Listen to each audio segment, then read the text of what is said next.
Muy bien. La vez pasada hablé de cómo el sujeto, mejor, el actor, era el pueblo. Y este es un tema central que, como tenemos tantas tesis, lo dejo como dado, pero no está dado. Es un tema muy largo. Era el tema de la ruptura mesiánica comunitaria, el pueblo como actor político, la contradicción en el seno de la comunidad política, el resto, y el hegemón analógico, la hiperpotencia negativa del pueblo. Hay muchos temas ahí. Si me detengo en eso, pues ya no avanzamos más con el curso. Quiero darles, sin embargo, una visión general. Por lo tanto, tomemos unos minutos para algunas preguntas que ustedes hagan diciendo me quedó muy vacío esto o no estoy de acuerdo con lo otro. Entonces, preguntas. Sí. La clase pasada hablaba sobre un proceso ético, creo que era de Rafael Correa o Evo Morales. Me acuerdo que dejó de hablar con las culturas originarias. Comentaba que en un libro de Slavoj Žižek mencionaba sobre que un político deja de ser ético en algún momento de su postura. O sea, por ejemplo, Hugo Chávez, que en el 2001, cuando es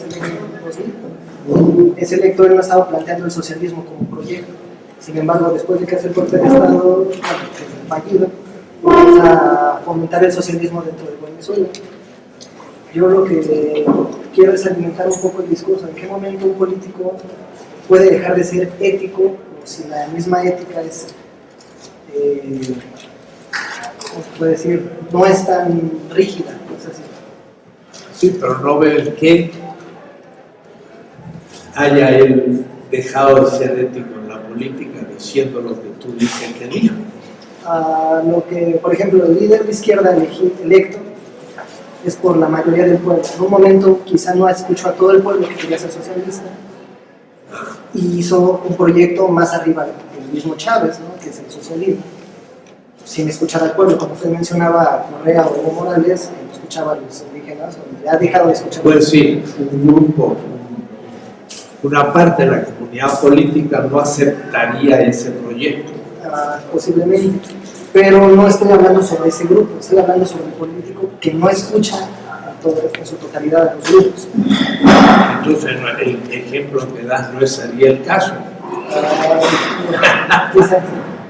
Se entiende de que lo que dices, si es que en algún momento el político deja de ser ético, pareciera que me preguntas que es necesario que en algún momento el político no deje de ser ético, un poco a los Maquiavelo, que por ahí Maquiavelo tiene una virtud, porque en el fondo del príncipe hay una virtud, pero escrita así, virtud, y esa virtud italiana era más bien el arte de la política, que no era ética, sino que era como una técnica. Pero en ese caso, Maquiavelo no pensó siquiera el tema de la ética y la política, sino pensó el arte de la política en sí misma y por lo tanto nunca abandonó la ética, porque en cierta manera nunca lo incluyó en su cuestionario. Yo creo que el político no tiene por qué dejar de ser ético, nunca, aunque tenga que tomar decisiones muy duras, porque hay principios, y cuando me paro digo, ay, tengo que empezar de nuevo. Al comienzo de la política yo digo, la ética es la teoría general de la normatividad, es decir, de los principios, que en la ética como teoría general se llaman principios éticos, que yo trato en la ética amarilla, que hablo de los 6 principios éticos, pero lo que pasa es que los principios éticos son subsumidos en los campos prácticos. campo práctico es el económico, el de género, es el problema político. Entonces, la política subsume los principios éticos y los transforma en políticos. Ya no son éticos, son políticos. Son principios normativos de la política y no los puede abandonar nunca. Si los abandona, hace mala política y se va a entrar en contradicciones y se la va a derrumbar el castillo de naipes que vaya construyendo. Puede que salga con vida, como Franco. Digo, salga con vida, es decir, que llevó su política hasta la muerte y nadie lo pudo sacar de su lugar sino la muerte. Pero quedó como lo que fue, un dictador. Entonces, si no es la vida, es al fin la historia donde dice no cumplió con la ética. Los principios éticos no hay que abandonarlos, aunque hay que ser muy realistas. El realismo no está reñido con la ética. Lo que pasa es que necesita más capacidad teórica e inventiva para cumplir principios normativos y ser muy políticos. Pero eso justamente viene, en cierta manera, inspirado por el pueblo mismo. El pueblo le va indicando qué es lo que debe ir haciendo. Si institucionalizamos la participación de una manera orgánica y no así esporádica, o cuando se me ocurre escucharlo. No, que el pueblo pueda participar, lo veremos cuando veamos las estructuras participativas del nuevo Estado. Entonces, no veo que el político de Vanuatu va a abandonar la ética. Si lo hace, se va a contradecir. Es lo que le está pasando a la presidenta de Brasil. Por gobernar, le ha dado mucha fuerza a una oposición interna que no es el PRD sino el PMPD. El Brasil nombra a los partidos por el PMP, el partido tal brasileño. Entonces estaba difícil a veces decodificar la nomenclatura de los partidos. Pero en este momento el Partido Trabajista está gobernando con un partido de centro derecha. Y para poder gobernar, la presidenta le ha concedido más cosas y ahora, ante la crisis, 2 ministerios más, 2 secretarías. Está en contradicción. Pero no es que pierda la ética, empieza a hacer malas opciones políticas y no cumple con lo que había prometido. Por lo tanto, hay una falta ética en ese punto y se encuentran dificultades que envuelven también al mismo Lula, porque estando en Brasil y discutiendo el tema con gente de izquierda pensante, dice: Lula al fin es un gran líder que voy a tratar ahora el tema, pero muy práctico, muy pragmático, un sindicalista metalúrgico que sabía negociar, pero no tiene mucha teoría. Entonces logró el 85% de la opinión pública, es un récord mundial, pero ahora mismo no le es tan fácil recomponer el barco y puede quedar involucrado en las contradicciones de la presidenta, que sí, yo creo ha tenido problemas éticos, sobre todo con la corrupción de Petrobras, que no la involucra quizás directamente, pero el que es autoridad en algo sabe que hay subordinados que hacen cosas y algo escucha de lo que pasa, y si no logra darse cuenta que tiene subordinados corruptos, significa que algo le pasó al gobierno, algún principio dejó de tener en cuenta, porque esas cosas no pueden ocultarse todos los días y siempre. Alguien te llega diciendo: mire, yo creo que hay un problema ahí o allá, y ese es el momento en que uno dice: bueno, es un aliado, no puedo tocarlo, veremos cómo sigue, y después sale siendo una corrupción tremenda como Petrobras. Entonces ahí vemos cómo si un político dejó ciertos principios éticos, no se mantuvo en la línea dura de principios. y eso le ha costado ahora mucho. No sé si es tu pregunta. Más o menos. Más o menos. ¿En cuál es el menos? Lo que yo estaba haciendo la comparación es en el momento que una idea ética es más trascendente que el humano. O sea, por eso hacía el ejemplo del socialismo. ¿En qué momento ya no es Chávez el fetichismo del socialismo, sino el socialismo es más grande que digamos, el ejemplo de México, la derecha, lo ético fue hacer el Tratado de Libre Comercio, ¿no? En 1994. O puede ahora firmar el Tratado del Pacífico, que es muchísimo peor que el Tratado de Libre Comercio. Para ellos es seguir una misma ética, lo que se busca, por ejemplo, lo que se hizo en Grecia. ¿Cómo es seguir una misma ética? Es la suya. Ah, bueno, pues entonces cuidado, la suya. Tenemos que empezar de nuevo, no hay suya. Los principios éticos son universales. Claro, cuidado, ¿cómo los definimos? Si no va a ser la moral vigente o la moral de un partido. Cada uno tiene la suya, entonces estamos primero en un relativismo y entonces estamos perdidos. No habrá un principio ético, sobre todo los principios morales particulares. Si no lo hay, estamos en el caos. Para eso está la ética, no la política, para mostrar que hay principios. La afirmación de la vida de la comunidad es un principio universal, no es particular. Ahora, si usted lo niega, lo niega. Si usted cree afirmarlos de una manera equivocada, bueno, ahí todavía podríamos discutir. Pero si no lo tiene ni en el horizonte de su proyecto, la afirmación de la vida de la comunidad, entonces sí ya hay problemas.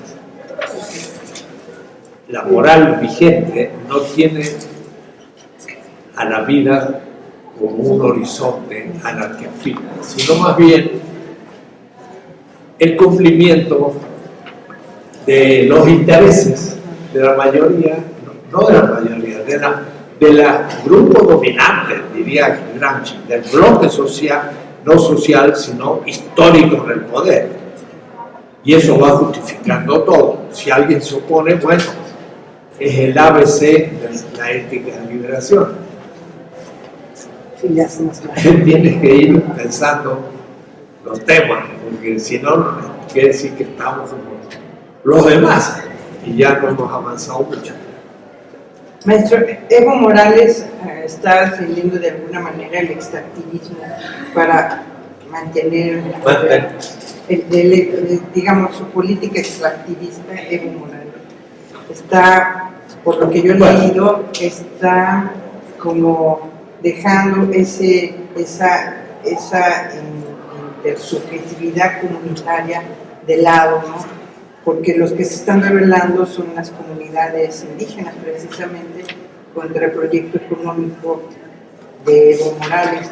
Ahí no sé si está fallando que los actores colectivos están en pugna, o la presión para mantener un nivel de economía esté anteponiéndose la economía a la política de Evo Morales.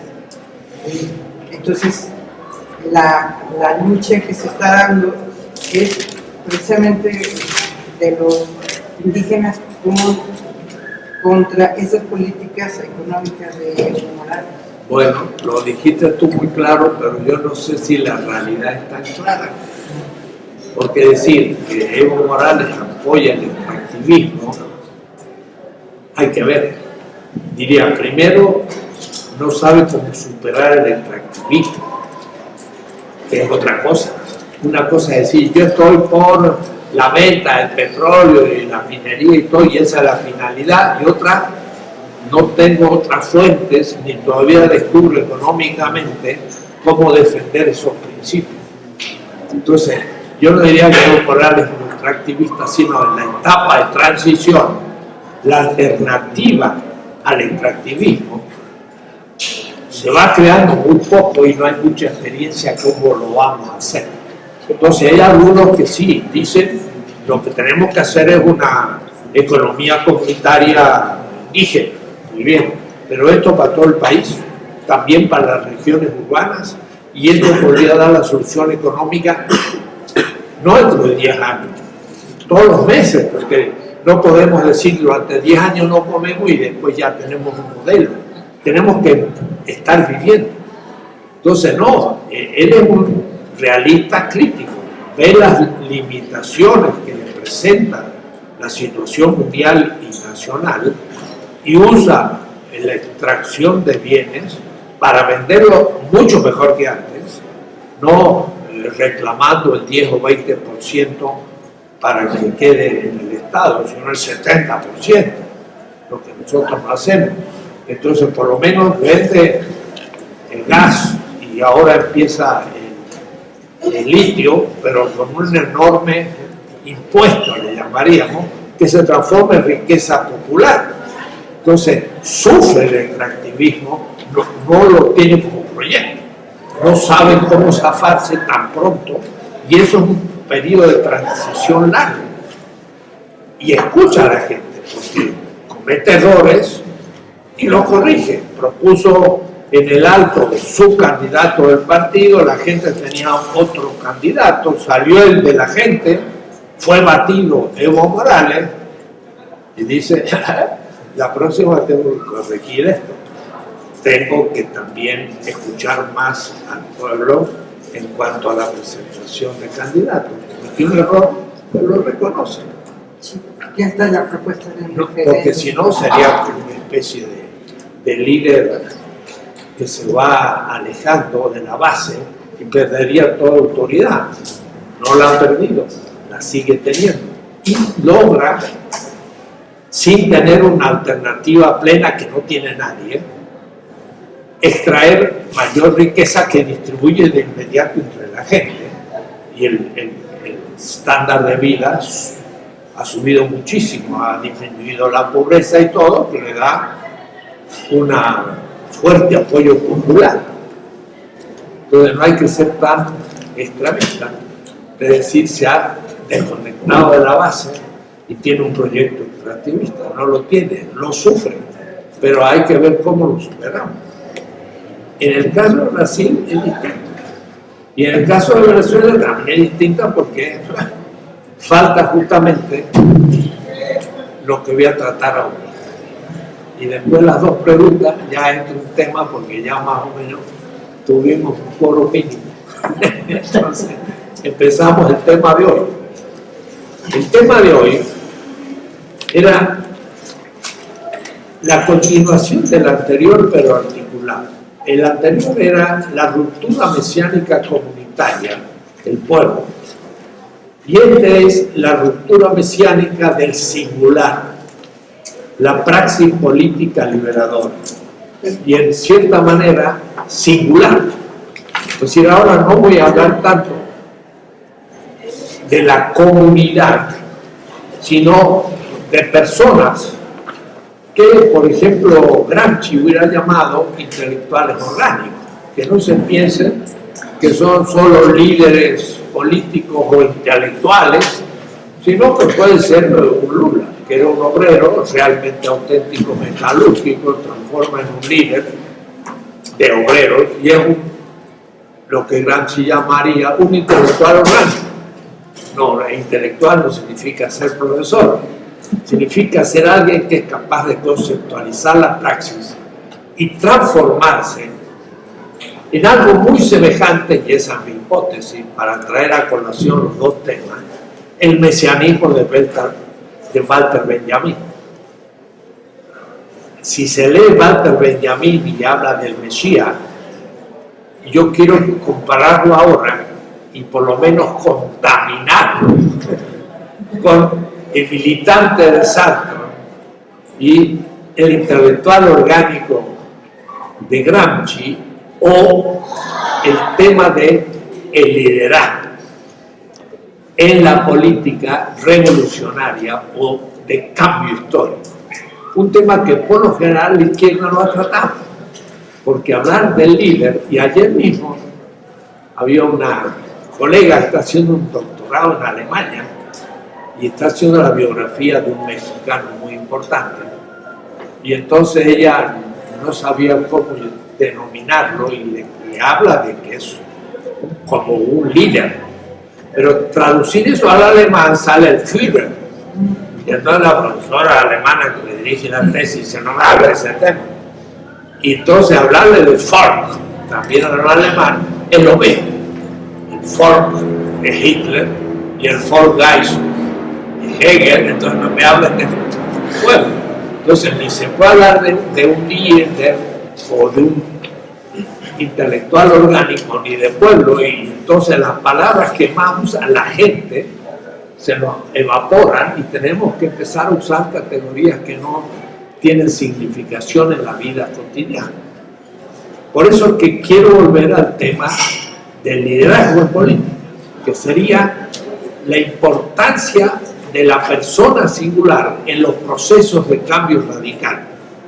Porque todas las grandes revoluciones, muchas veces, y no porque sí, en fin, hay que pensarlo, se lo liga a personas. Nosotros decimos 1810 y surge el padre de la patria, Hidalgo. ¿Por qué? Uno dice la revolución cubana y sale Fidel Castro. La revolución china y sale Mao Zedong.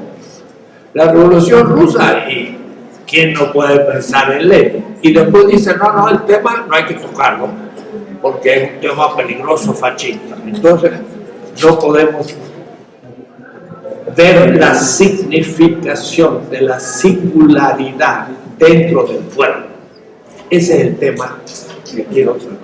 Y ese también no es ya un mesías orgánico, colectivo, sino son mesías singulares, que se juegan de una manera muy especial. A veces hay que preguntarse cómo se dio esa subjetividad que fue tan absolutamente coherente que hasta entregó la vida, porque muchos de ellos entregaban la vida, otros no, otros la arriesgaron muchas veces y la sostuvieron hasta su vejez, pero en el camino más de una vez hubiese desaparecido. Mira, ahora tenemos con Wikileaks los documentos estos que se han dado a conocer, y el pobre héroe que ha hecho este gran beneficio a la humanidad todavía está ahí arrinconado en la embajada de Ecuador y no puede salir, ¿no? Son grandes personajes que se los aíslan. Bueno, ahora sabemos que en 2008 los grupos de inteligencia norteamericanos pensaron en dar hasta $5 millones para asesinar a Evo Morales. Y lo quisieron hacer, y Evo Morales lo descubrió, y Evo Morales dijo, he tenido que echar al embajador de Estados Unidos y meter preso a gente porque se hacía un atentado contra mi persona. ¡Bah! Todos dijeron política. Ahora saben los documentos que eran verdad. Es decir, la inteligencia boliviana logró descubrir el entrame de esa emboscada y se salvó. ¿Por qué matar a Evo Morales? ¿Por qué Venezuela, con la salida de Hugo Chávez, miren qué problema tiene? Ya no es tan fácil para Maduro dirigir el asunto, ni siquiera mostrando 10 a Maduro, que estén bien maduros, pero no. Eso es lo que yo quiero un poco plantear. Y esos pasan en el nivel mítico de las religiones como los grandes fundadores. Mahomet, Lao Tse, Confucio. Son grandes personajes que tienen comunidad y están en el seno de un pueblo, y claro que no inventan las cosas, sino que son el fruto de la comunidad, pero formulan las cosas de una manera que la comunidad lo acepta como su propio pensamiento y los invisten de un cierto carisma que ellos mismos lo necesitan. Es decir, no es el liderazgo el que se dice yo soy líder, la gente lo hace, y lo hace porque lo necesita. ¿Por qué lo necesita? Ese es el tema. Esto significa lo que Badiou llamó el événement, el acontecimiento. Tiene 2 tomos sobre el tema, que podríamos quedarnos todo el semestre sobre el tema. Pero lo único que este no es el primer acontecimiento, es el segundo acontecimiento. En el segundo tomo de la política de liberación,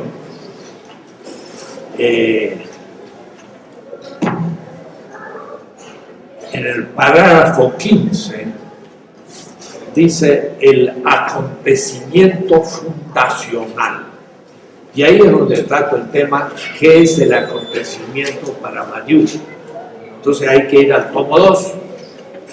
Esta es la edición venezolana, Política de Liberación, tomo 2, la arquitectónica, Premio Libertador al Pensamiento Crítico 2009. Este tomo fue el premio. Y debo decir que les voy a leer un texto que leí en aquella ocasión a 10 metros de Hugo Chávez. Y les voy a contar la reacción de Hugo Chávez. Es decir, le planteé a él el tema del liderazgo.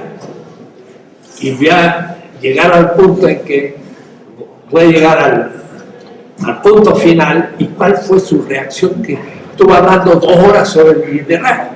Yo presenté un texto de media hora, pero bien impresionante, pues estaba Hugo Chávez, estaba el secretario de Educación, estaba Carmen Borges, había como 2.000 gente en el público, de un gran teatro, y yo leyendo antes Hugo Chávez qué significa el liberalismo democrático.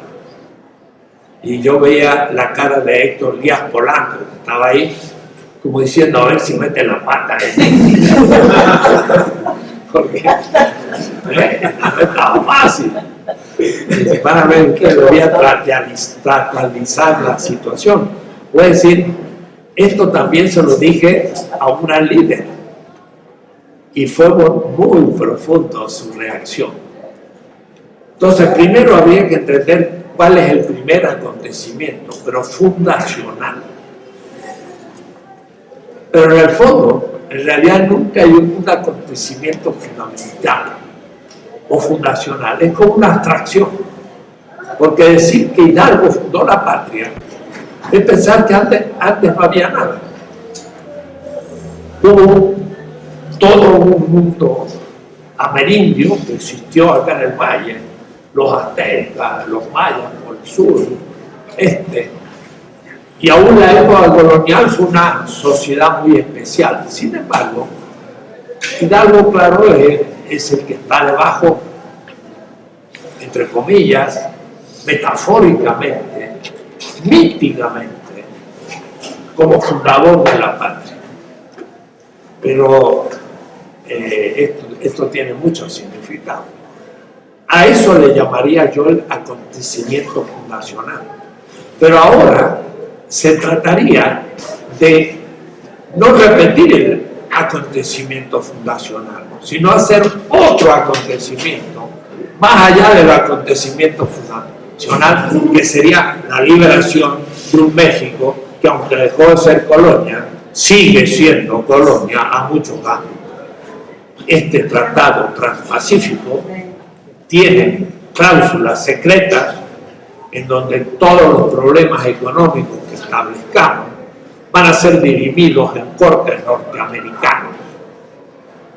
Entonces, en el futuro, cuando alguien quiera recuperar el petróleo que están mal vendiendo, vamos a tener que defender nuestro petróleo en una corte en Miami o Texas.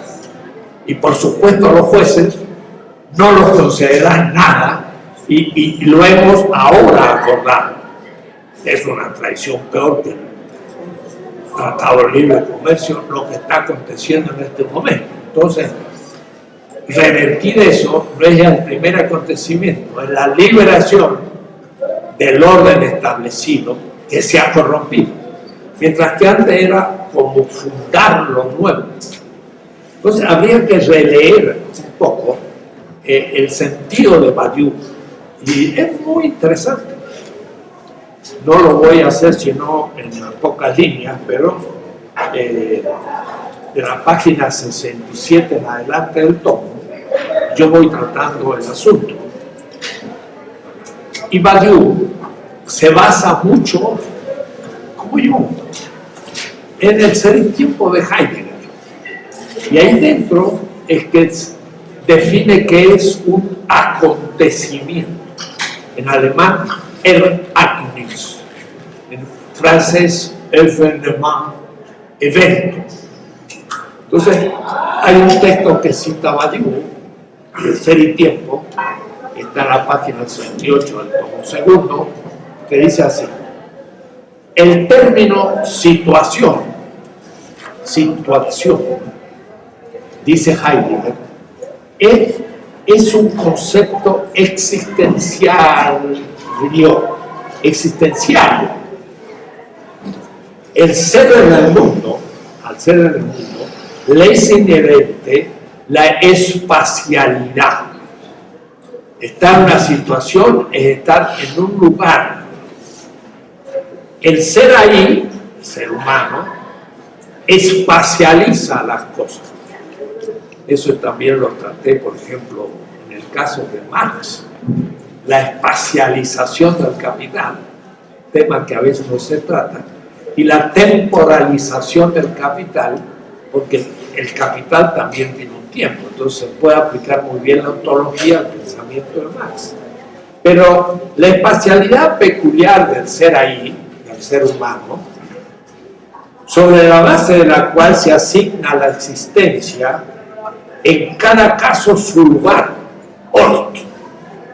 Entonces una cosa es la situación en alemán, y otra cosa es el lugar en esa situación, Ort, que se funda en la constitución del ser en el mundo, porque yo estoy en un mundo dado, en un mundo corrompido, en un mundo que necesita ser transformado por un proceso de fondo revolucionario, es que se da una situación en un espacio.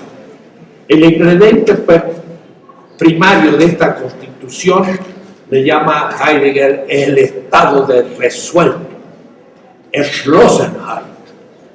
Eso es el punto más fuerte de Heidegger. Yo me sitúo en la situación como alguien que quiere cambiarla. Estado de resuelto. Así como la espacialidad del ser ahí se funda en el estado de abierto, yo me abro al mundo, así tiene la situación su fundamento en el estado de resuelto. Yo me abro al mundo, y en el mundo, en una situación dada, en un lugar, irrumpo con un estado de resuelto, o es decir, de cierta manera me pongo a distancia del mundo y lo enfrento. Ahí empieza a surgir el concepto. En la construcción del concepto de acontecimiento, ahora nos dice Badiou, la pertinencia al acontecimiento a sí mismo, o quizás más bien la pertenencia del significante del acontecimiento a su significación, desempeña un papel crucial. Para Badiou, el acontecimiento va cobrando significado por la situación dada, en el lugar dado, y desde ahí irrumpe lentamente su significación. Es decir, cuando Hidalgo toca la campana y llama a un ejército, todavía no se ve qué es lo que acontece. Ha sonado una campana en una pequeña iglesia de pueblo de un personaje perseguido, pero el acontecimiento se va a empezar a desarrollar y se va a llenar de contenido en el proceso mismo. No se podía anticipar. Le voy a leer otro texto sobre la situación. lo que marca un punto de detención para esta diseminación del significado es el modo según la cual, dice Badiou, la revolución constituye un término axial de la revolución misma, es decir, la manera como en la conciencia del tiempo y de nuestra intervención retroactiva a ese acontecimiento en el pasado, filtra todo el sitio, el lugar, dolores, pero dolores históricos, a través de lo uno, de lo concreto, de su calificación de acontecimiento. Se lo dejo que lean a Badiou y que sigan entrando en este texto. El acontecimiento y la irrupción en medio de la historia de lo nuevo. Y justamente es por esto que Badiou va a hablar de Pablo de Tarso. Él va a decir, voy a tomar un ejemplo. Un tal fulano que se cae su caballo camino a Damasco y que cambia su cabeza y hay un acontecimiento y este acontecimiento funda un mundo, funda lo que él llama un estatuto de la verdad, es decir, un nuevo mundo que va a interpretar todo de otra manera. Y entonces va a decir, Pablo funda un mundo cristiano. Y Badiou, marxista, ateo, profesor de la Sorbona, dedica un gran texto a Pablo de Tarso y lanza lo que yo llamo la paulomanía, pero que todavía no llega a México, así que podemos seguir hablando con novedad del tema, aunque ya está medio viejo. En el último obra que sale en Axal, en la editorial, en mi último libro, que se llama Filosofías del Sur, que vamos a ver si lo presentamos al fin de este semestre o el próximo, lo comienzo con el texto de Pablo de nuevo, que tiene que ver con Badiou y el concepto de acontecimiento, para él fundador. Para mí, quiero ahora darle un nuevo sentido. Ya no es fundador, sino refundador. Es decir, Hidalgo no es Cortés. Y Cortés tampoco fue acontecimiento en el sentido de Badiou, pero Cortés funda toda la colonialidad del poder. Funda un mundo colonial. Hidalgo intenta abandonar ese mundo colonial y hacer de México un país libre. Y no lo logra. Ojalá lo logren ustedes y nosotros, pero a mí no me va a tocar, pero ustedes sí. Pero aliso el camino para que acontezca. Esta es entonces la estructura del ser, dice Badiou. Sin embargo, el tiempo, de un modo completamente contingente, impredecible, fuera del alcance del saber sobre el ser, se produce un acontecimiento que pertenece a una dimensión totalmente distinta. Es precisamente la dimensión del no ser. Yo digo, mira qué interesante. Badiou coincide con la filosofía de liberación. Lo nuevo surge no el ser, sino del no ser. El no ser es lo que está más allá del ser, es el otro. Tampoco Badiou lo toma en ese sentido, pero yo sí. Entonces, bueno, muchas de mis cosas tienen que ver con Heidegger, los alemanes, pero por Levinas tienen que ver con Francia, y Badiou es un francés post-levinasiano, que depende mucho de Levinas también, como el propio Althusser y otros. Bien, entonces el tema sigue.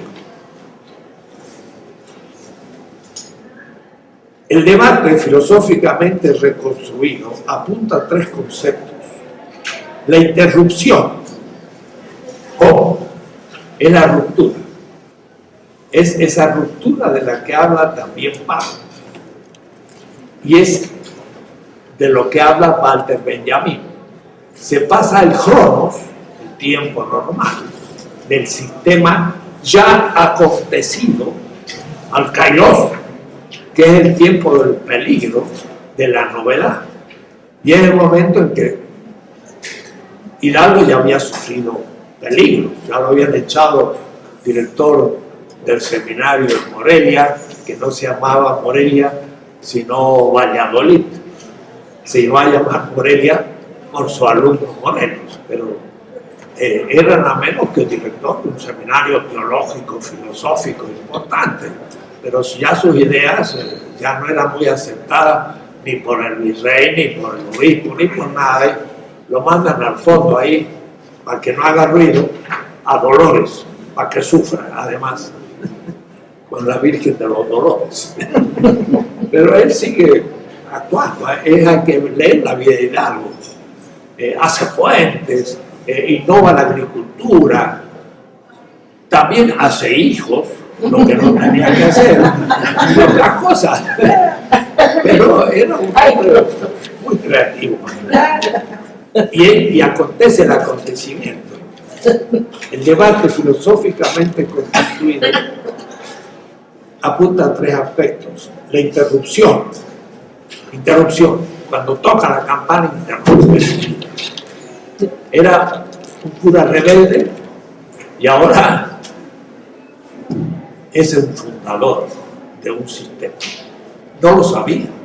Y no sabía qué es lo que podría devenir de eso y qué consecuencias iba a tener.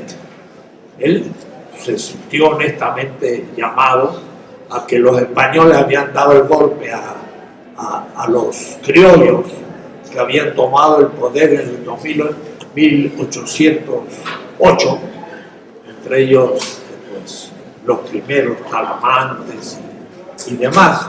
Y vino los españoles y les dieron un golpe de Estado, no de España, sino de los españoles que estaban en México, reorganizaron un ejército y tomaron el poder durante 2 años. El proceso fue largo.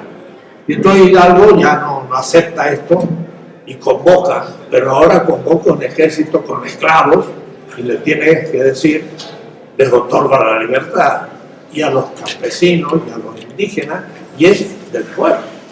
Y entonces empieza el acontecimiento como ruptura. Se pasa el tiempo del kairos. ¿Qué es lo que un acontecimiento interrumpe y qué es lo que preserva? Dice Badiou en el primer aspecto. Pues si va a romper, pues no es España, pero va a ser México. Entonces va a ser una continuidad profunda que la colonialidad ha negado. Primero, la interrupción. Segundo, la fidelidad. ¿Qué es ser fiel a una posible interrupción de un acontecimiento? El acontecimiento rompe, pero empieza a ser fiel a sí mismo. Y por eso yo digo, la carta de Pablo que dice la ley no es el principio de la justicia, significa lo que hace Hidalgo.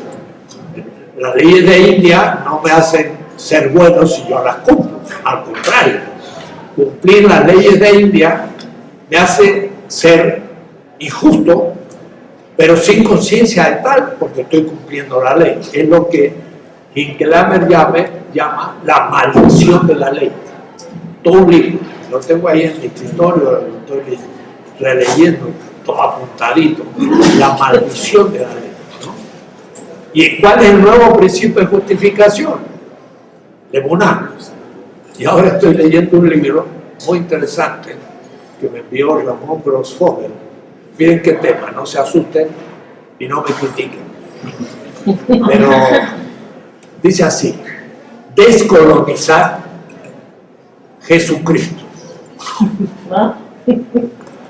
Un libro de un sevillano que ha escrito un libro para leer lo que el fundador del cristianismo dice, pero ya no en hebreo porque él no habló el hebreo, ni en griego porque él no habló el griego, sino en arameo. Y la verdad que no se me había ocurrido nunca eso. porque yo estudié muy con microscopio cómo las palabras hebreas, al traducirlas en griego, se traicionan. Pero no había pensado que las palabras dichas en arameo se podían traicionar en hebreo y que decir en griego. Entonces este hombre toma el arameo y va demostrando cómo muchas cosas que dice no se le entendió para nada. Y ciertos textos muy extraños que uno dice, no, esto no funciona, es injusto. Por ejemplo, pasó la higuera en época que no podía dar fruto, y como no tenía fruto la maldijo y se secó. Uno dice, bueno, pero es injusto, si no es una época lo que pasa es que la palabra higuera significa otra cosa en arameo, y no era una higuera, sino era un modo de ser humano, y explica la cosa de otra manera. Interesante. Bueno, no tiene nada que ver, pero la fidelidad, vuelvo a esa parte.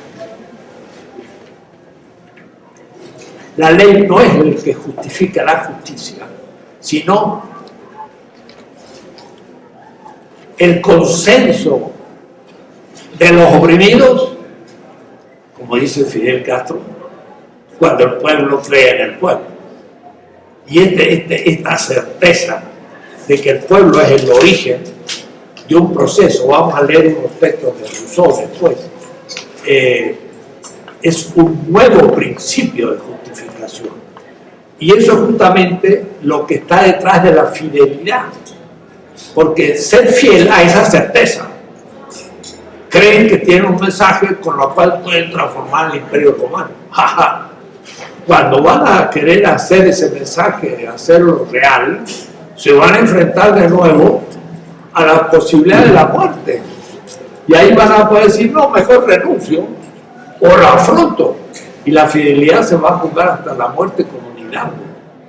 La fidelidad tiene que ver con un mensaje, pero al mismo tiempo una coherencia hasta el final. El acontecimiento tiene una interrupción y una fidelidad. Y en tercer lugar, el marcaje, dice Badiou. Hay marcas o signos visibles de esa fidelidad, de marcarse. Y mis amigos se hacen mis enemigos. Y mis antiguos enemigos ahora son mis amigos. Es como el hijo del faraón, el amigo del faraón. Pero cuando se hizo amigo del esclavo, se hizo enemigo del faraón. Es una metáfora. Si yo aquí estoy, clase media y demás, pero me comprometo con los obreros en una huelga o lo que sea, mi clase me repudia. Mis amigos me dicen, ¿qué has hecho? Y mis enemigos dicen, ahora es uno de los nuestros. Ese es el demarcaje. Es la intersección de estos tres conceptos que construyen la interrogación fundamental. ¿Quién es el sujeto del proceso de la verdad? Ese es el tema de Badiou.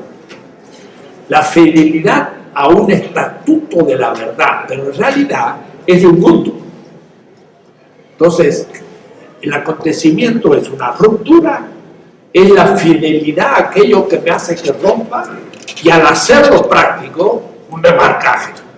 Y ahí empieza entonces la gente a decir quién es quién. Y es la nueva alianza. Es decir, aquellos que se creían salvos no le entran. Y los que ni estaban enterados le entran. Y entonces ya, dice Pablo, ya no hay judíos y goín y paganos. Ahora judíos y paganos pueden admitir el nuevo mensaje y lo que se corta por la mitad. Hay judíos reprobados y otros que aceptan. Y hay no judíos que estaban fuera de la alianza y ahora son parte de la alianza, y otros que quedan fuera. Entonces ya no son la alianza primera de Abraham, sino una segunda alianza mesiánica. Eso es la segunda alianza revolucionaria de construcción de un nuevo sistema. Metáforas. Entonces, hay que seguir. Para Badiou, pero igualmente para Rancière, para Balibar, y de cierta manera para Laclau, es lo mismo. Y miren el texto de Badiou. El problema consiste en quebrar el campo ontológico cerrado en sí mismo como la descripción de un universo positivo. Eso es lo que yo siempre hago con mi circulito, diciendo un sistema establecido. Lo leo de nuevo. El problema consiste en saber quebrar ese campo ontológico cerrado como una descripción de un universo positivo. Dice Horkheimer, el pensamiento tradicional toma lo dado como positivo. El pensamiento crítico parte de lo negativo, que niega lo positivo. Vamos a ver lo que dice Badiou. La dimensión que socava el cierre de la ontología, Heidegger, tiene un carácter ético. Badiou coincide con Levinas. La dimensión que socava concierne el acto contingente de decisión contra el fondo de la multiplicidad indecible del ser. El ser es lo que justifica el sistema. En consecuencia, dichos autores intentan conceptuar un modo nuevo la subjetividad post-cartesiana que corte los vínculos con la ontología y gire en torno a un acto contingente de decisión. Porque el acontecimiento se opone al sistema.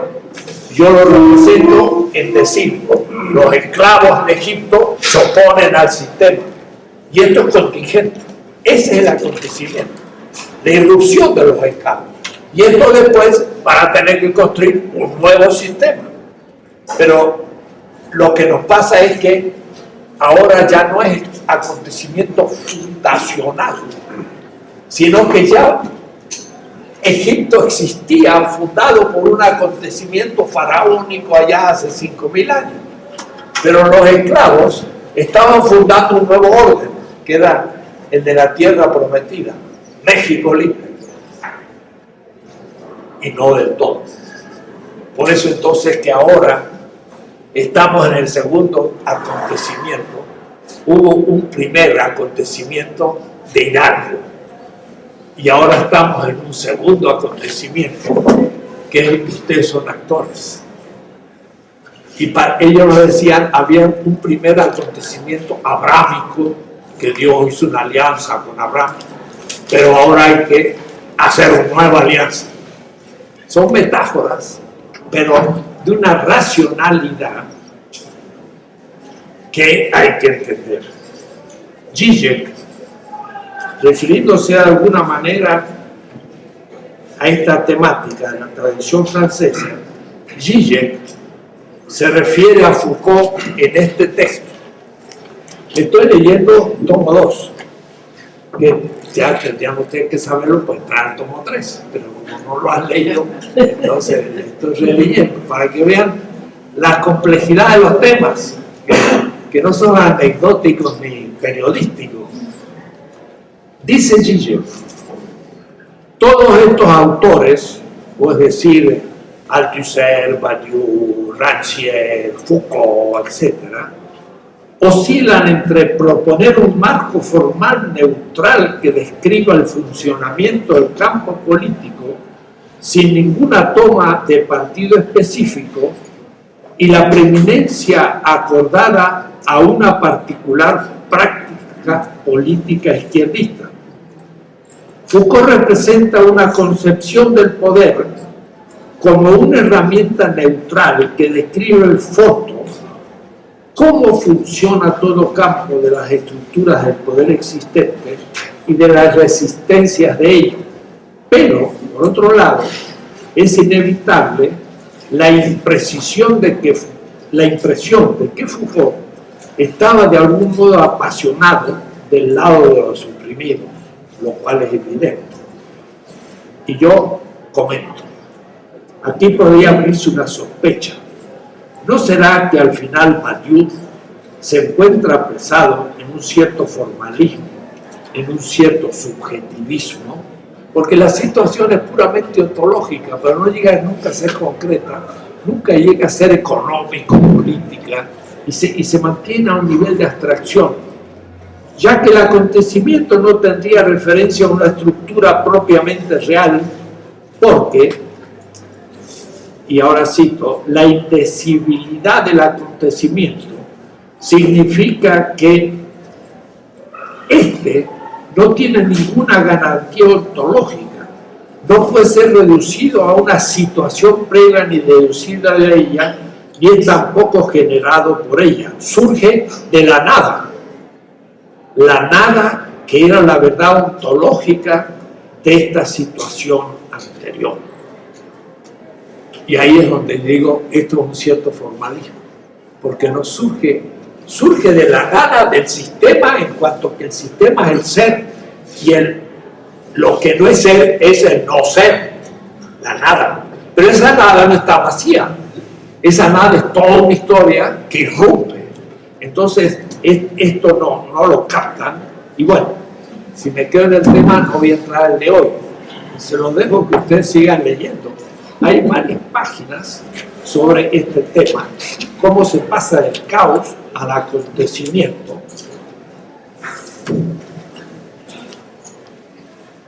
Estamos en un segundo acontecimiento.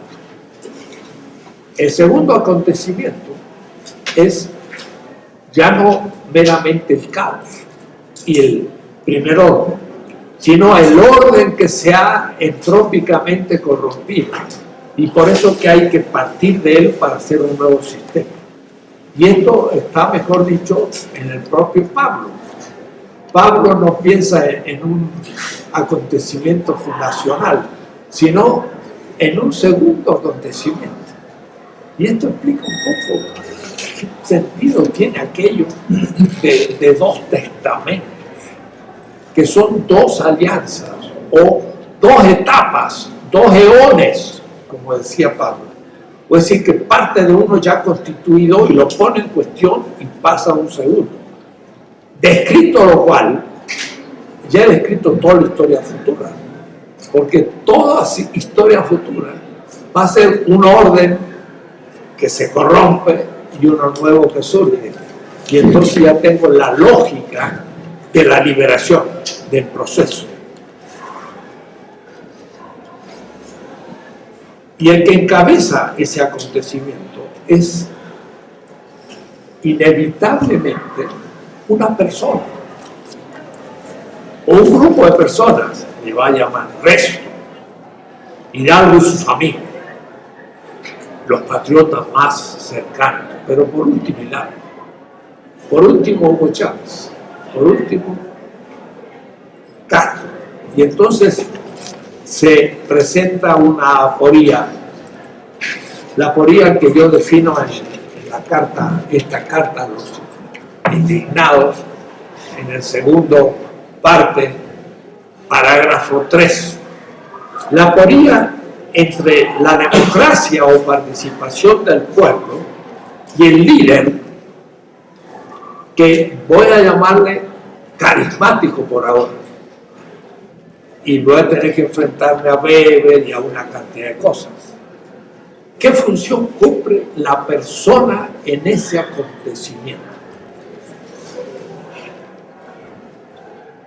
Debo decirles que, como ustedes son mis alumnos, les cuento cosas que no cuento en otras partes. Pero yo elegí ir a Israel 2 años y estuve en una pequeña ciudad que se llama Nazaret. Y en esa pequeña ciudad hay una sinagoga, todavía la antigua, pero está ahí vacía, chiquita, 5 metros por 7, era muy chica. Un día, un aldeano de esa pequeña ciudad, arriba de los montes, junto al Esrelón, que es un valle que va al Jordán, a 10 kilómetros de una pequeña ciudad que se llama Caín, y después a 40 kilómetros del lago, donde hay pescadores. Un día dice que desenroscó el rollo. En aquella época no había libros, había rollos. que es decir que cuando los estudiantes dicen esto es un rollo, tiene mucho conocimiento histórico. Que se roscó el rollo y leí un texto. Ese es el problema que yo tengo con este que ahora está hablando del arameo, porque el rollo estaba escrito en hebreo, no en arameo. Entonces, el fundador del cristianismo hablaba con la gente y comentaba los textos en arameo, y esto es muy buena indicación, pero cuando leía los textos, los tenías que leer en hebreo. Entonces, hacía una dialéctica, es como si yo lo leyera en latín y los comentara en castellano. Entonces, era una cosa. Y un día dijo, hoy, no, fue el Kairos, ¿no? Se cumple para lo que venía.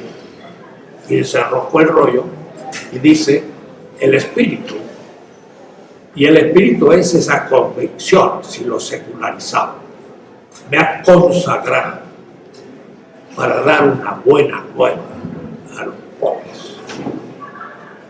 Ese fue el manifiesto, no del Partido Comunista. Pero el Partido Comunista reproduce ese manifiesto casi a la palabra, porque vino para dar luz a los ciegos y de comer a los hambrientos y todo de abajo. Malditos los que ríen, ellos van a llorar. Benditos los que lloran, porque van a ser, ¿no? Es el acontecimiento.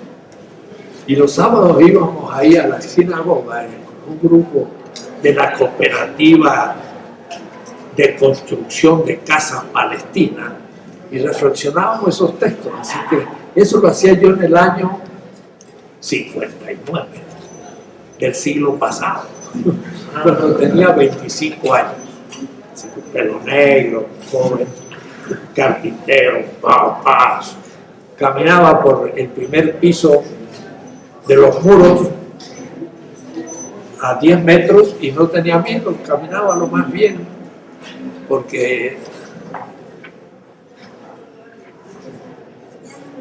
ese es el acontecimiento que Mathieu lo piensa para Pablo, pero Pablo está en realidad repitiendo el acontecimiento del otro antes, y este otro antes más bien pasa por ser una persona simple, sin mucha formación, que hablaba para la gente puebla. Lo que no sabe que era un sabio, que tiene una metodología precisa y tenía categorías teóricas perfectamente definidas. Entonces le hacían una pregunta y él respondía construyendo un midrash, que significa un cuento, pero construido a propósito. Y cuando uno lo agarra y empieza a pensarlo a la manera de la filosofía china o del Hindostán, se da cuenta que es filosofía. ¿Qué es filosofía? Lo digo por primera vez en mi vida. Vamos a tener que descubrir la filosofía de un tal Yeshua ben Yosef, que significa Jesús, hijo de José. Es un sabio. Entonces le pregunta, ¿qué significa hacer la experiencia cara a cara? Así empieza mi filosofía de liberación. Entonces les cuenta un cuento, pero el cuento que le cuenta tiene categorías y argumenta y enseña, y el otro lo escucha y se da cuenta que le ha derrumbado todo y le ha respondido la pregunta. Lo que pasa es que nunca lo hemos leído sabiendo cómo funciona ese pensamiento hebreo, arameico, oriental. Somos muy eurocéntricos, muy griegos, muy latinos, y en la filosofía peor. Entonces tenemos que ahora abrir la filosofía al mundo y saber pensar los chinos, cómo piensa el Bhagavad Gita, el Upanishad, cómo piensan los musulmanes, y entonces vamos a abrirnos a eso que es mi proyecto, diálogo filosófico sur-sur de toda la humanidad, por ahora poner en paréntesis a Europa y Estados Unidos y ir a lo mucho más antiguo que ellos, que somos nosotros, aztecas, mayas, etc. Entonces, el tema del liderazgo es lo que yo planteo en este parágrafo. Lo voy a un poco leer. Ha sido Max Weber el que ha popularizado el tipo carismático aparentemente de legitimidad del líder. Pero lo que acontece es que Weber tiene un concepto negativo del poder político, porque acuérdense, dice, el poder político es de dominación legítima ante obedientes, tal cual. Y Evo Morales o los zapatistas dicen, nosotros, los que mandan, mandan obedeciendo. En cambio, Max Weber dice exactamente lo contrario con las mismas palabras. Los que mandan, mandan ante obedientes. Entonces, miren qué notable. Max Weber, profesor en Heidelberg. Les decía que hace 2 semanas el profesor Ulrich Trückhoff dio una conferencia en Heidelberg. Había como 60 estudiantes, así como ustedes, pero fue una conferencia muy especial, porque una profesora había tomado las 20 tesis de política y los muchachos habían trabajado las tesis alemanas en la Facultad de Ciencias Políticas. Entonces, yo no hablé simplemente de la política, sino que hablé de la política y respondí a las preguntas que me hicieron de mi obra en alemán, que se ha traducido hace rato y se ha publicado y es objeto de un seminario en Heidelberg. Entonces íbamos por la calle y me decía, aquí vivió Max Weber. Así que es este. Y en la otra estuvo Bloch, alumno de Max Weber. Y allá Lukács. Y Lukács y Bloch eran alumnos de Max Weber. Los dos marxistas, alumnos de Max Weber. Entonces, uno decía, bueno, está pesado, ¿no? Aquí hay mucho pensamiento. Yo me sentía un poco así como en el circo romano, entre los leones. Pero no, eran leones. Y yo pensaba, Max Weber, desgraciado. Entonces por eso ahora lo estoy leyendo, ¿no? Porque todo ese libro enorme que ha publicado el Fondo de Cultura Económica, de Sociedad y Economía, tiene muchísimo sobre el poder, pero de las, ¿cuántas son? 600 páginas, tiene como 300 páginas, y sobre la legitimidad, los 3 tipos de legitimación, legal, tradicional y carismática. Y entonces usa el carisma. El primer defecto weberiano es que concibe el poder político, por otra parte, como toda la modernidad a partir de la conquista de América, y filosóficamente, al menos desde Thomas Hobbes, como dominación, de donde se deduce la segunda limitación de la descripción del sociólogo alemán, que ya que el mismo carisma político tiene un carácter propio de ser entonces un tipo de dominación. El líder carismático domina de otra manera que el que usa la ley o las costumbres. No se cansa de aludir a la dominación en su descripción sociológica, Max Weber. Cito Weber. Debe entenderse por carisma la cualidad que pasa por extraordinaria, condición mágica de su origen, lo mismo si se trata de profetas, de hechiceros, árbitros, jefes de cacerías o caudillos militares. Los mete todo en la bolsa. De una personalidad por cuya virtud se la considera en posesión de fuerzas sobrenaturales y sobrehumanas. Ser jefe, caudillo, guía, líder, Lo que importa es cómo se lo valora por los dominados carismáticos, por sus adeptos. Se ve la descripción. El carisma envuelve en un mundo sacral al líder y todos los demás pierden la capacidad de decisión y se entregan dominados al líder. El líder es un tipo de dominación. Se ha sido definido el poder. Si yo pongo el poder como un servicio, como una obediencia, lo que pasa es al revés. El pueblo toma a la figura política en la que va encontrando fidelidad a lo que dice y el pueblo necesita, y el pueblo lo inviste de un carácter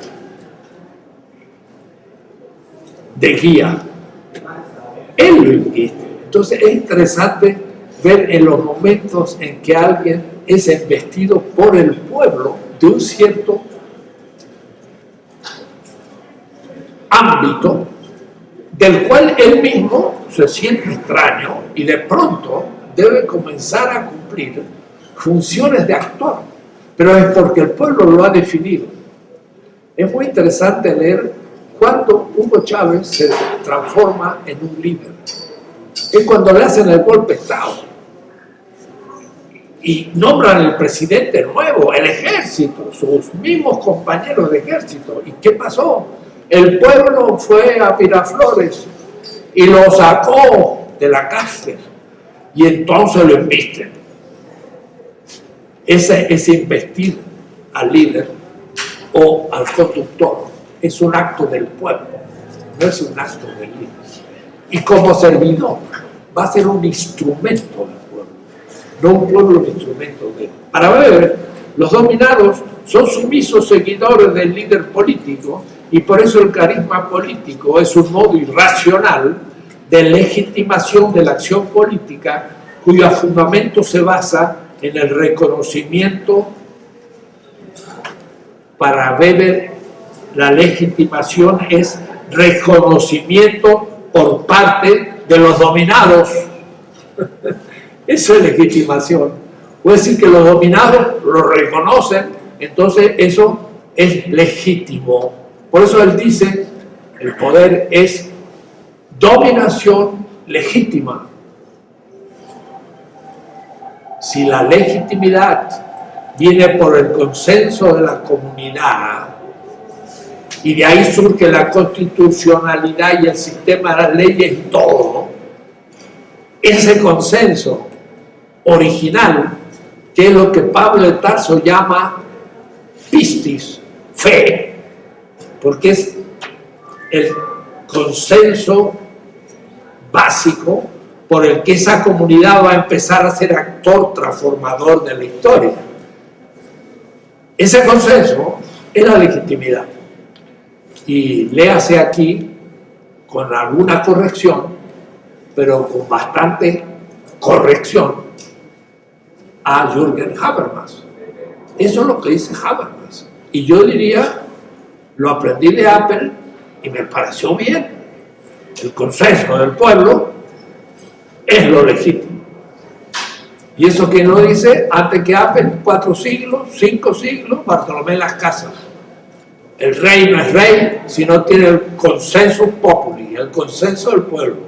1542, del Regimine Potestates, se llama la obra de Bartolomé Las Casas, escrita en Guatemala, un siglo antes de Hobbes.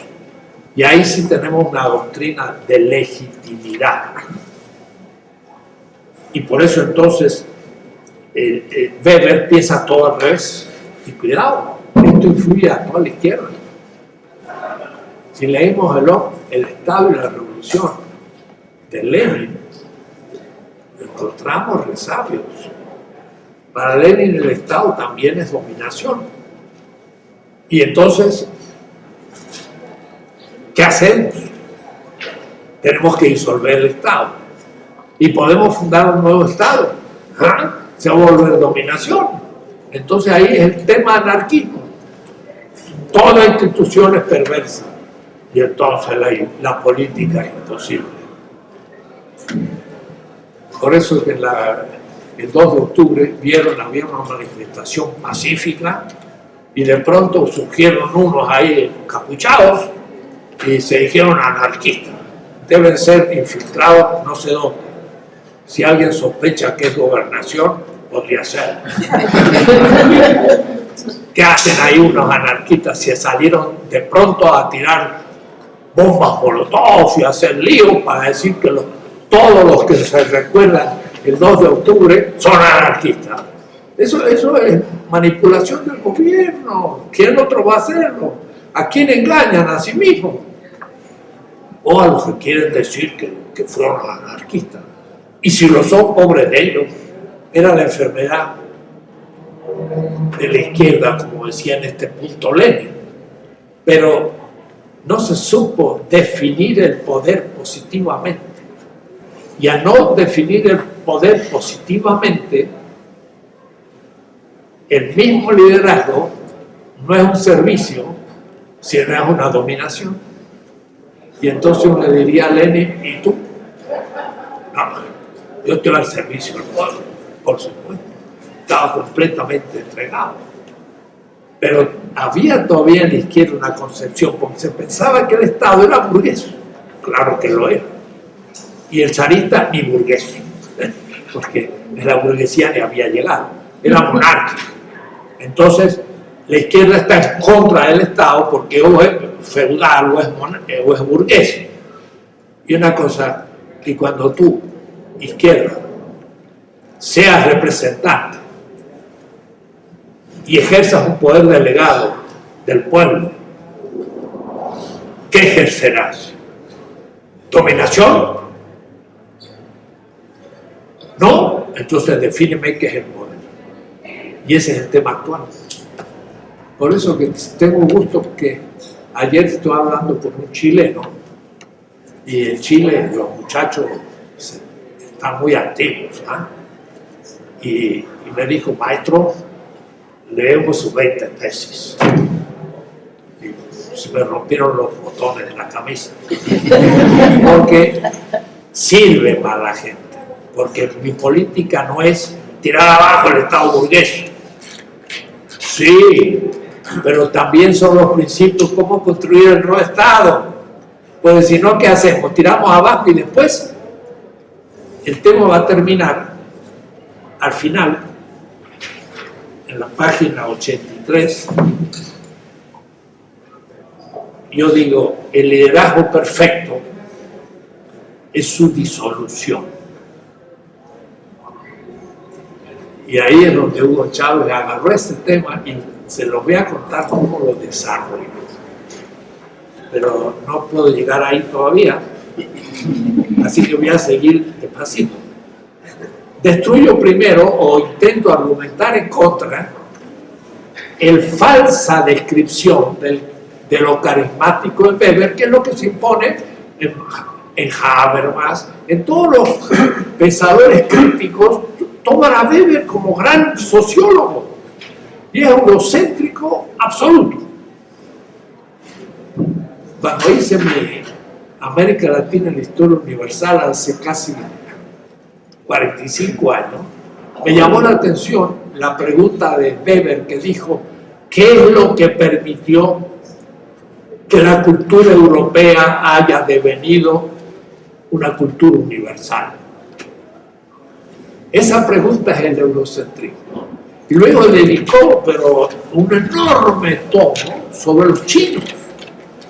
Porque él dijo, si algo puede haber sido origen de otra civilización universal, eran los chinos. Entonces se puso a estudiar a los chinos muy bien, muy bien. Y al fin hace crítica a los chinos, falsas, erradas. Los chinos empezaron la revolución industrial. Los chinos tenían una burocracia completamente laica. Eran los mandarines. Los mandarines no eran religiosos, eran laicos, seculares. Así que si quería tener una buena burocracia, lo Bismarck, germana, secular, los chinos la tenían desde hace 2200 años. Y ahí tendría que haber surgido el capitalismo. Y Weber cree que no, y ahí surgió el capitalismo, un siglo antes que Inglaterra. Lo que pasa después entró en crisis, y por motivos que Weber no pudo explicar. Pero entendió que la China había que estudiarla, y la India también, le dedica enormes trabajos a la India. Y después de estudiar el tema al nivel de primera parte del siglo XX, que todavía no se conocían estos temas a fondo, termina por decir, sí, efectivamente, la cultura europea ha devenido universal porque los critica a los chinos y a los hindúes por ciertos errores que cometieron en su historia. Y confirma de que hay que la cultura occidental. Entonces, ¿dónde está el origen de su éxito? Y se va hacia hasta el origen del cristianismo, pero lo define de una manera weberiana, que es justo lo que yo tengo que invertir también. Entonces, hay que desarmar a Weber completamente. Entonces, un compañero, cuando estábamos leyendo un texto del humanismo semita hace 5000 años, dice, no, maestro, pero ¿por qué tanta cosa? ¿Por qué no vamos tan lejos? Y bueno, porque desarmar a los grandes oponentes hay que irse más lejos que ellos. Y entonces agarrarlos de atrás y mostrarles que se equivocan. El eurocentrismo no se critica hoy, se critica yendo a las fuentes y conociendo los temas mejor que ellos. Apple escuchó algunas de mis conferencias en Frankfurt, el maestro Habermas, y me dijo, nunca había escuchado el modo que usted planteó hoy el tema histórico. Carl Otto Apple. Nunca había escuchado esa manera. Me sintió confortable. Entonces, ustedes deben ser más antiguos que Europa para poder criticar a Europa. Y tenemos culturas milenarias, podemos partir de ellas. Y si no, partir de ellos mismos, pero más atrás. Por eso que de pronto me dicen que hay un evangelio arameo, digo, macha, está bueno, me pongo detrás aún de las críticas más críticas. Ni se me había ocurrido. Bueno, fijemos a Weber y su manera falsa de plantear el carismatismo del líder. El carisma es completamente otra cosa. Entonces, el segundo punto es algunos tipos de liderazgo en las transformaciones revolucionarias. Entonces ahí empiezo a describir una cantidad de tipos, un poco usando la palabra de Weber, tipos, pero mucho más amplio. Y parto de un trabajito de Carl Schmitt, que por lo general no se lee. En 1962, miren qué próximo, yo dejé España en el 59. Me fui a Israel y después Francia, Alemania, ya no volví. En el 63, Carl Schmitt dio unas conferencias en Madrid. Franco reinaba, por lo tanto Carl Schmitt era muy apreciado. La verdad que yo no lo sabía, pero era muy apreciado. Y entonces él escribe teoría del partisan. La teoría del partisan. El partisan es en francés. El partisan es un poco el guerrillero, pero es el partidario, pero no guerrillero de hoy, sino del pasado. Entonces Carl Schmitt toma muy en serio algún texto de Clausewitz. Clausewitz en 1831 escribió un tratado de la guerra, el mismo año de la muerte de Hegel. Es el autor teórico en las escuelas militares más clásicos, el tratado de la guerra. El primero es la guerra agresiva y todo, cómo se organiza un ejército, la batalla, etcétera, etcétera. La segunda parte casi nunca se lee. Es como el Leviatán de Hobbes, se lee el primero y segundo parte, no el tercero y el cuarto, donde habla del Estado cristiano y de la demonología. Y la demonología es la democracia. Y entonces el Hobbes hace una teología de la monarquía inglesa, pero no teología metafórica, es teología, como teólogo. Hobbes, pues nadie lee eso. Tampoco se lee el segundo tomo de Clausewitz, donde es la guerra defensiva. Y entonces Clausewitz dice, la estrategia propiamente estrategia es la guerra defensiva. ¿Y qué hizo Clausewitz? Había estado en España y había visto la lucha del pueblo español contra el primer gran ejército moderno, que era el napoleónico, que ocupó la península en 2008 con 250.000 soldados franceses, más que los americanos Irak. ¿Y qué le pasó al ejército? Fue batido. ¿Y qué lo derrotó? El pueblo español, los campesinos. Y entonces dice Carl Schmitt, todavía no se ha escrito la historia de esa defensa, porque no hay ni cabecilla. Entonces, ¿sabe quién dirigía la defensa del pueblo?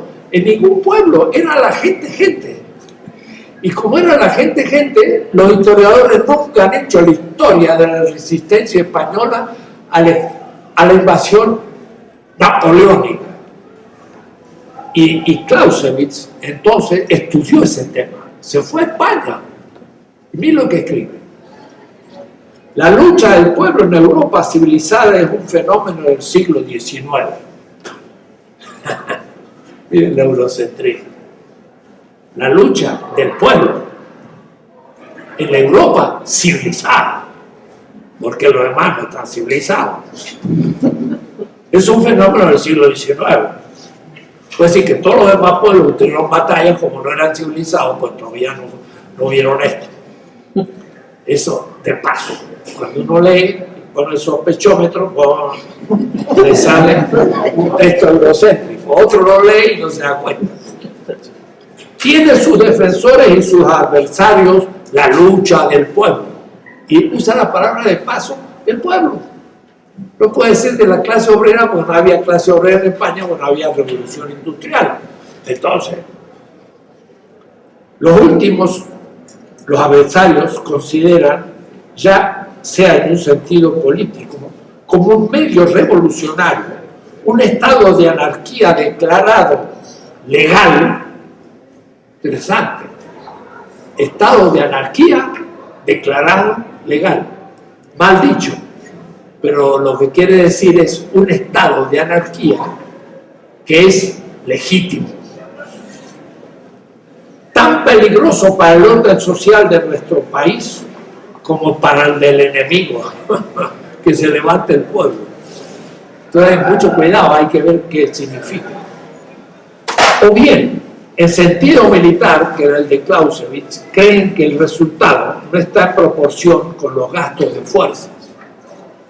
El primer punto no nos interesa aquí, pero estamos considerando la guerra del pueblo simplemente como un medio de lucha y por consiguiente en su relación con el enemigo político. Pero con referencia al último punto, que era su sentido militar, debemos observar que en general, en una guerra del pueblo, ha de ser considerada como consecuencia de la forma que en nuestros días la violencia elemental de la guerra ha roto sus antiguas barreras artificiales. Antes la guerra se hacía en un lugar con reglas y hasta la guerra florida era el colmo de la artificialidad.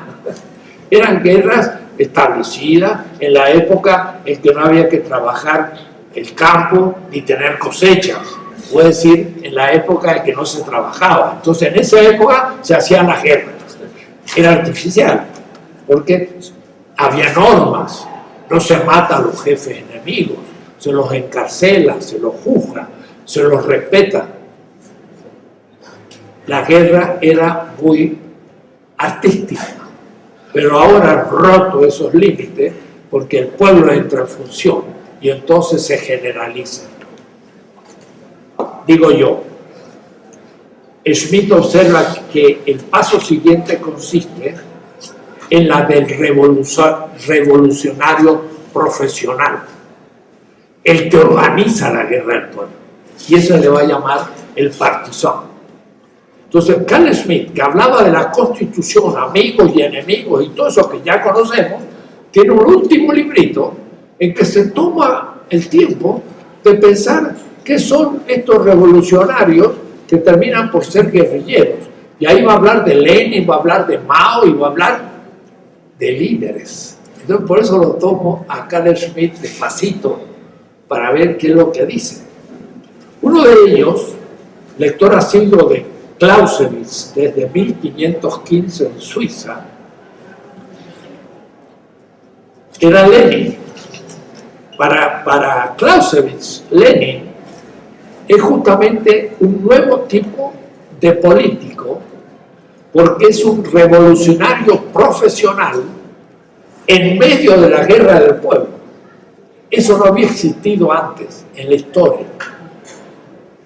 Que une estratégicamente primero el arte militar del partisán B con el intelectual crítico social y político, conocedor de la filosofía política, que organiza el movimiento desde abajo de las estructuras sociales.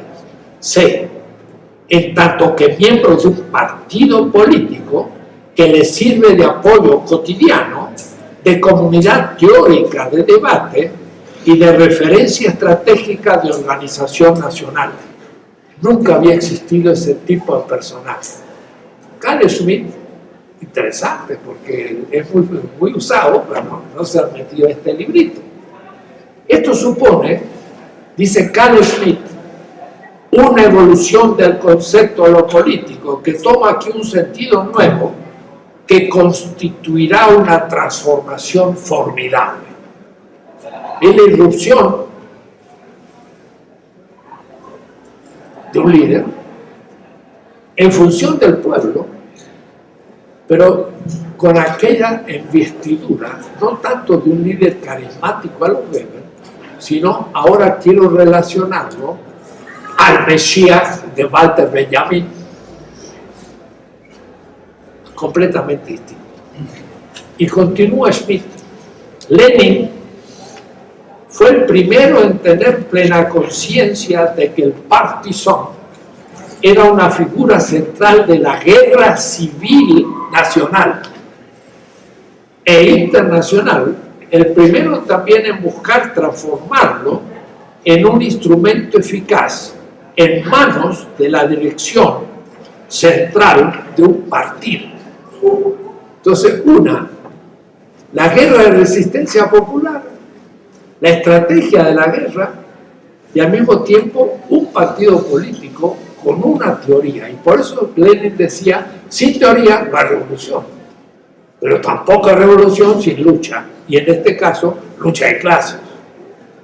Pero valía para una situación muy precisa, no para todas las situaciones posibles. Y se lo tomó también como un dogma que se aplica en todas partes y en todos los tiempos. No se puede.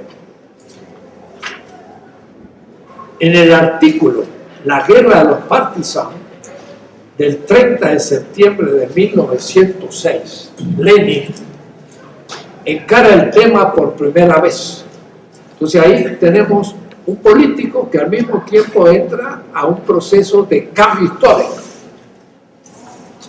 Son la liberación de los esclavos, que es lo que yo estoy haciendo en la filosofía política, tomo 3.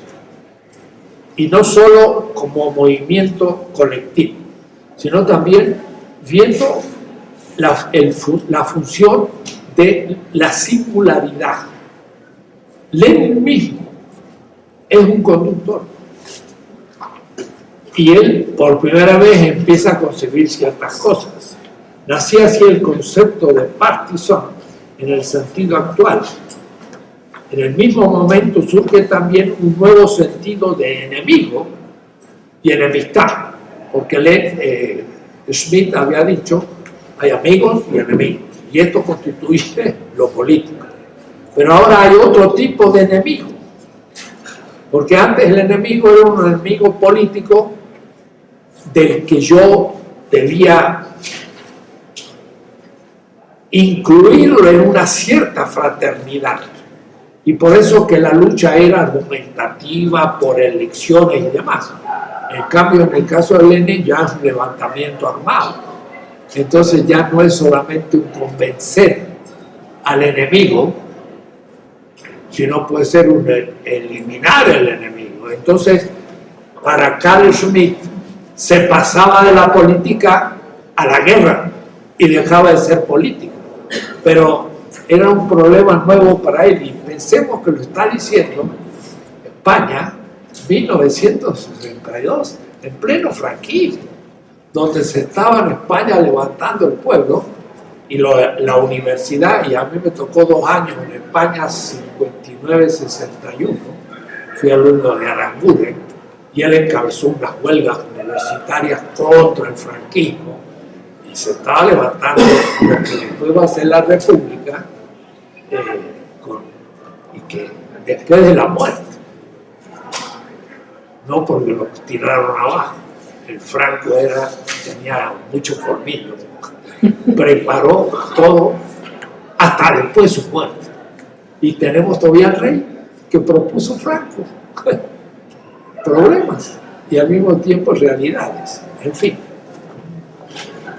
En el mismo momento surge también un nuevo sentido del enemigo y la enemistad en la interpretación de Schmitt, que fue bosquejada por Lenin en ¿Qué hacer?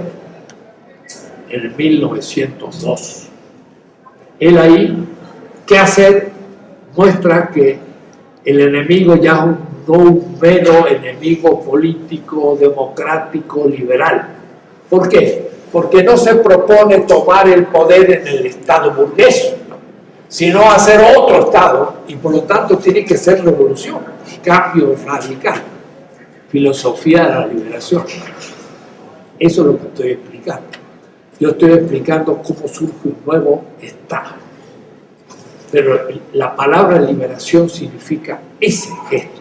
Por eso que si no escribo el tomo 3, no se entiende nada de mi política, porque se creen que es un poco redefinición de lo ya dicho. No, no tiene nada que ver. Lenin expone que una praxis debe ser de liberación eficaz, comillas, lejos de pretender enseñar a las masas las formas de lucha inventadas por sistematizadores de gabinete. Lenin aprende, y claro, aprende, le mataron al hermano, tuvo que ir al exilio, vivió en Zúrich y volvió enviado por los alemanes a Rusia para que le hicieran líos al zar, los alemanes. Puede decir, dijeron, le enviamos aquí un revolucionario para hacerle lío, no, pensaban los alemanes que le iban a hacer una revolución. Pero en fin, Lenin aprende, si es lícito expresarse así, de la práctica de las masas.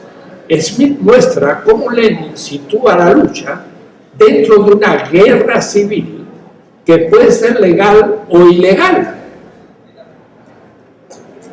Y la ilegalidad es lo que yo estoy hablando desde que empecé estas clases.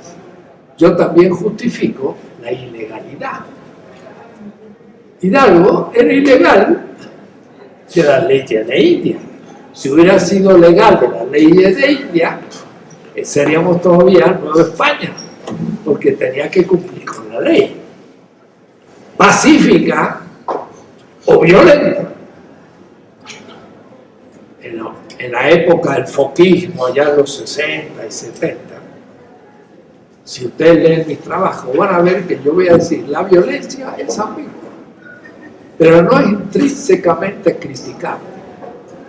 Cuando se levantaron los zapatistas, Octavio Paz escribió un artículo en La Jornada, contra la violencia, es decir, contra el zapatismo. Yo escribí un artículo también indicando que hay que tener violencia y violencia. Y por eso que la violencia de aquellos que se levantan en nombre del pueblo no es violencia, es coacción legítima, como la dinámica. Pero tampoco es eso conveniente siempre, al contrario. Hacer hoy una revolución foquista es fuera de lugar. Y lo único que te haría es aumentar la represión. Miren la experiencia sandinista. Hicieron una espléndida revolución, honesta, diferente. Se veían los frutos y les hicieron una guerra de 10 años. Los contras, famosos. Y no fundieron, no podían contra el imperio. Cuba hizo una revolución que podría haber continuado maravilloso. La sitiaron hasta hoy. Y los pobres cubanos están hartos. No de la revolución, pero de la situación. Entonces, al imperio hay que ver cómo se lo ataca. Dicen el Sun Tzu de los chinos: si el enemigo es fuerte, debilítalo, pero no ataques. Entonces, ¿cómo lo debilitamos? Bueno, puede durar un siglo. Hay que ir despacito, hay que fortalecerse, hay que ver las oportunidades. Entramos a la larga tarea. Yo creo que en el siglo XXI tiene que haber otro concepto de revolución que en el siglo XX. Porque las del siglo XX casi todos terminaron por encontrar sus límites. Yo no diría que fracasaron. Por desgracia, a veces ni siquiera se ha estudiado qué ganamos y qué aprendimos. ¿Qué ganamos en los 70 años del socialismo real de la Unión Soviética? Pues casi no podemos leer ningún libro ruso sobre lo que ganamos en esa experiencia, porque se ganaron cosas, pero los mismos rusos se tiraron a la basura y empezaron a hacerlo de nuevo. Entonces, estamos en otro momento histórico. No que no haya revolución, pero va a ser de otra manera. Y el tomo 3 de la ética, de la política, va a decir qué revolución es la que hay que hacer ahora. Es mucho más profunda, mucho más compleja y mucho más a largo plazo. Hay una transición que se va a llevar quizás todo el siglo XXI. Y por eso Morales no tiene una alternativa a lo que existe. Lo que pasa es que nunca hubo una alternativa al sistema vigente, sino que se fue haciendo. Y cuando se quiso apresurar, se fracasa. Entonces, no es fácil. Schmitt muestra cómo Lenin sitúa la lucha dentro de una guerra civil, que puede ser legal, ilegal, pacífica o violenta, regular o irregular. Para el partisan, piensa Schmitt, el enemigo burgués es un enemigo absoluto. Él tiene la distinción en un enemigo antagonista político y un enemigo absoluto. Pero si es absoluto, ya no funciona la política, funciona la guerra. Y hemos pasado del campo político al campo de batalla. Entonces, en cierta manera, hemos dejado la política. Ese es el mensaje de Schmitt. Pero lo que pasa es que no se puede aceptar. Es una política mucho más radical, que tiene sus tiempos y también quizás su término. Miren, los zapatistas cuando se levantaron, acuérdense, la primera semana declararon la guerra al ejército mexicano. Y ¡buah!, le cayeron bombas. Y entonces se rascaron la cabeza y dijeron, no es esto la solución. Y cambiaron de lenguaje y cambiaron de todo y apareció el zapatismo, el que vive hoy. Ya no fue el último foquismo en América Latina. El último foquismo del cual Che Guevara fue otro gran ejemplo, fracasado por muchos motivos, pero cambió la táctica y la cosa es mucho más a largo plazo. Dice Schmitt, en esta convicción la distinción entre amigo y enemigo es en la era revolucionaria, el gesto primario que controla la guerra y la política. Solo la guerra revolucionaria es verdadera guerra a los ojos de Lenin, porque nace de una enemistad absoluta. Todo lo demás es convencional. Pero para Schmitt eso significa que dejó la política y entró en el campo de la guerra. Y en cambio la cosa no es así. Pero ahora podemos sacar enseñanzas. Schmitt agrega que su enemigo absoluto era para Lenin, concretamente el enemigo de clase, el burgués, el capitalista occidental y el orden social en todo el país donde reinaba el capital. Fin de cita. Por ello, cita Schmitt, la no regularidad de la lucha de clases ponía en cuestión no solo una frontera, sino además todo el edificio del orden político. En Lenin, el revolucionario profesional ruso, esta realidad nueva accede a la conciencia filosófica. La alianza entre el filósofo y el guerrillero, en el caso de Lenin, libera fuerzas explosivas nuevas e inesperadas. Interesante ver el análisis que hace Schmitt. Se toma tiempo y profundiza y da que pensar. Bueno, ya son las 4 y como en los otros temas me quedo el comienzo, pero no importa. Estoy en la página 73 de Carta a los Indignados, publicado por La Jornada. Sigan leyendo. De la 73 en adelante.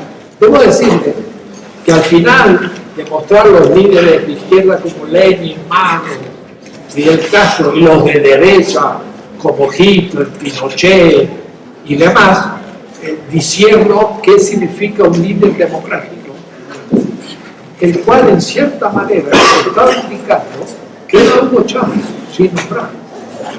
Y terminé diciendo pero el líder tiene mucha conciencia que el liderazgo perfecto es la disolución del liderazgo. Cuando el pueblo toma la participación y no necesita el líder. Eso es un proceso pedagógico. Cuando un pueblo que no participa y espera que el gobierno le da todo como el nuestro, que no se juega, que no sale a la calle, o salen mucho pero poco, y no cambian la situación, llegan a ser actores. Cuando lo son, los líderes son menos importantes. Y miren, Hugo Chávez, cuando terminé y me senté, dice: Enrique, lo que más me ha gustado de tu exposición es lo que dijiste al final, que era el liderazgo perfecto es su disolución. Es cuando el que lo ejerce llega a aquel momento en que el que lo cumple con responsabilidad sabe que el pueblo está preparado para prescindir de él por la participación institucionalizada efectiva. En cierta manera le dijo Hugo Chávez: ojalá que su presencia no sea necesaria y el pueblo venezolano no lo necesite. Y entonces me dijo: Enrique, lo mejor que has dicho es eso. Y empezó a hablar 1 hora y media sobre la disolución del liderazgo. Y dijo: mira, yo hablé con Fidel Castro y él me dijo: ahora ya no soy necesario. El pueblo cubano ya sabrá cómo actuar. Y de ahí partió, ¿no? Fue muy interesante la reacción de un gran líder. ¡Pah!